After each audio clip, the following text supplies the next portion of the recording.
और भाजपा ने एक विधवा को भी नहीं छोड़ा। आप देखिए बार बार भाजपा किस प्रकार से भारत के महिलाओं को अपमानित कर रही है। उन्होंने एक विधवा को गाली दी, उन्होंने यूनिफॉर्म पहनने वाली एक कर्नल को उन्होंने अपमानित किया, उन्होंने भारत के जो विधवा वो थे पहलगाम में उनको अपमानित किया। यह है भाजपा की नीति, यह है उनकी मानसिकता। और उसके विपरीत है कांग्रेस पार्टी।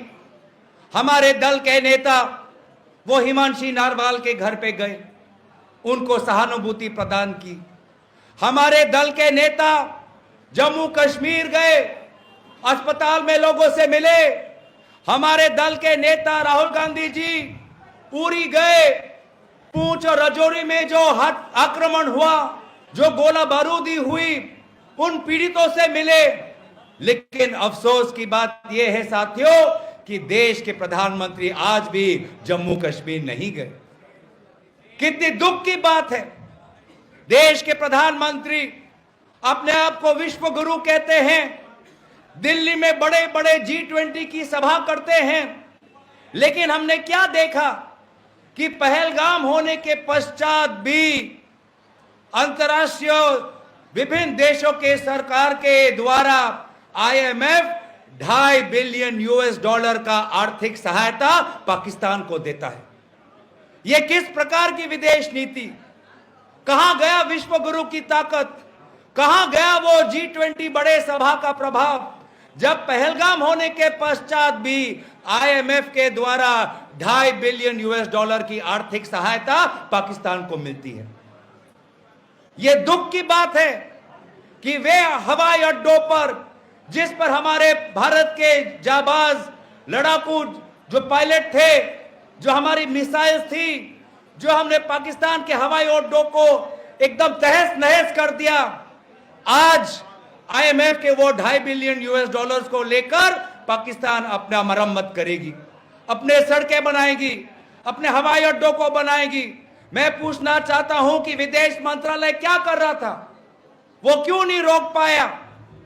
आज भी अमेरिका के राष्ट्रपति ट्रंप, जिसको प्रधानमंत्री मोदी जी अपने गहरे दोस्त के हिसाब से नवाजते हैं, उनको अपना करीबी दोस्त मानते हैं, आज भी अमेरिका के राष्ट्रपति ट्रंप क्या कहते हैं कि पाकिस्तान के साथ मैं व्यापार करना चाहता हूं, पाकिस्तान में अमेरिका सरकार निवेश करना चाहती है। यह है विदेश नीति, यह है विश्व गुरु का प्रभाव। आखिर ये सवालों को भी हमें पूछना होगा। आज लगभग 1 महीने से ज्यादा हो गया है, लेकिन दुख की बात यह है कि वे 4 आतंकवादी जो पहलगाम में आकर दहशत गर्दी की, आज तक हमने उनको पकड़ा नहीं। ऐसे कैसे हो सकता है? जिस जम्मू कश्मीर में हजारों के तादाद में पुलिस के लोग हैं, आर्मी के लोग हैं, CRPF के लोग हैं, जिस जम्मू कश्मीर में बार बार गृह मंत्री अमित शाह जाते रहते हैं, 1 महीना हो गया, लेकिन आज भी वो 4 आतंकवादी फरार हैं। देश जानना चाहता है कि क्या हो रहा है, हमारे आंतरिक सुरक्षा में क्या हो रहा है। यह सवाल आज देश का है। इसीलिए आज आपके सामने हमें ये बातें उठानी है।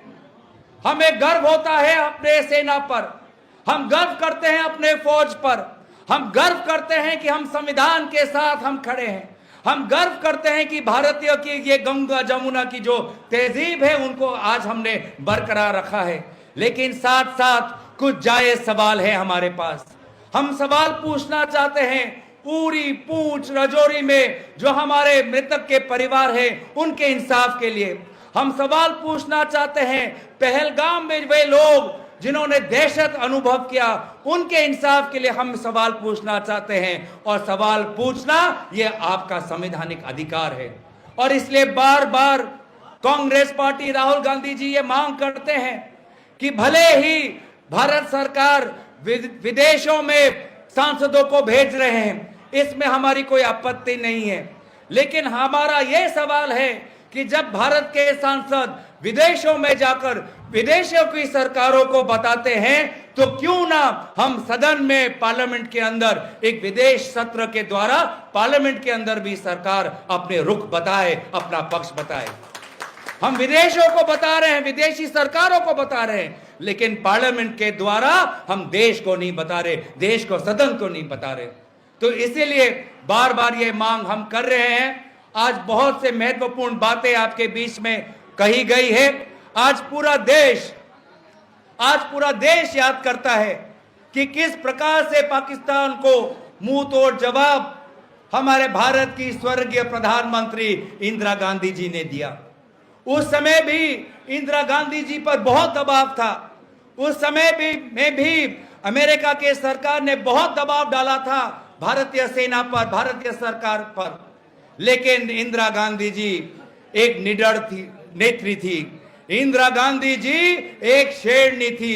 उन्होंने अमेरिका क्या कह रही थी उसको उन्होंने गौर नहीं देके, उसको तवज्जो नहीं देते हुए उन्होंने पाकिस्तान के दो टुकड़े किए।